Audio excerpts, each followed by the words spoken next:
Shri Swami Samarth. Hello everyone, मी प्रिया. तर आज जी मी दुसऱ्या दिवशीची रात्रीचीच तयारी करून ठेवते ना, तर यावरून ना मला मम्मीची आठवण आली. कारण मम्मी पण काय करायची, दुसऱ्या दिवशी तिला कुठलंही विशेष काही पदार्थ बनवायचं असेल ना, तर ती आदलेच दिवशी तयारी करायची आणि मला सुद्धा सांगायची की तू हे काम कर, तू ते काम कर. आणि तेव्हा मी टाळाटाळ करायचे. म्हणजे मम्मीने कुठलं काम सांगितलं ना, मी थोड्या वेळाने करते, नंतर करते म्हणून ना ते कामच करत नव्हते. आणि तेव्हा मला ते जाणवत नव्हतं, पण आता जाणवते की आता मला उद्या एक छानसा पदार्थ करायचा आहे आणि त्याची तयारी मी आत्तापासूनच करते.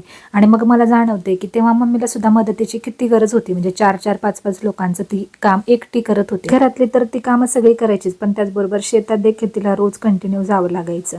आणि आज जाणवते की ना, तिला सगळ्यात जास्त मदतीपेक्षा ना तिला हे म्हणजे वाटत असावं की आपल्या मुलीने परफेक्ट व्हावं आणि सगळी कामं आपल्या मुलीला व्यवस्थित यावी.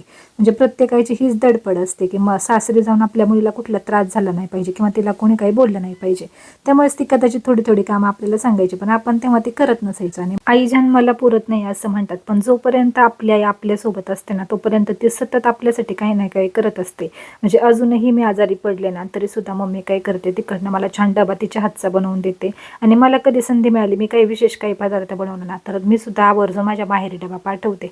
म्हणजे हे कसं मायलेकीचं नातं हे वेगळंच असतं. म्हणजे आईची शिकवण आपण पुढे चालवत असतो आणि आई सुद्धा अगदी जन्मभर आपल्या लेकरांसाठी काही ना काही करतच असते. म्हणजे ती कधीच थकत नाही.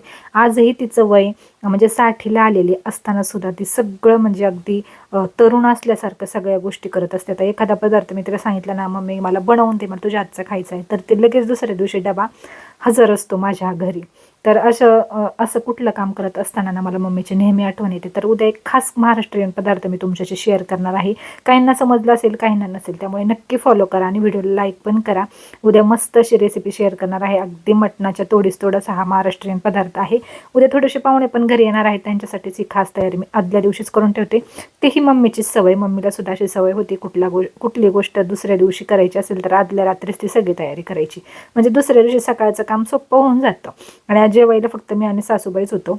मुलं आणि हे ह्यांच्या मित्राच्या बड्डेला बाहेर गेले होते, त्यामुळे मग काय आम्ही पटकन जेवलो आणि सासूबाईंनी मी मिळून ही तयारी मस्त केली. त्यानंतर मी किचन वगैरे सगळं स्वच्छ केलं. आणि तुमच्यापैकी प्रत्येक जणीला ना घरातलं म्हणजे सासरी काम करत असताना ना नक्कीच मम्मीची आठवण कुठल्या गोष्टीवरून येत असेल, तर नक्कीच आपल्या कमेंटमध्ये तुम्ही शेअर करू शकता की तुमच्या मम्मीची कुठली आठवण तुम्हाला सासरी काम करताना येते.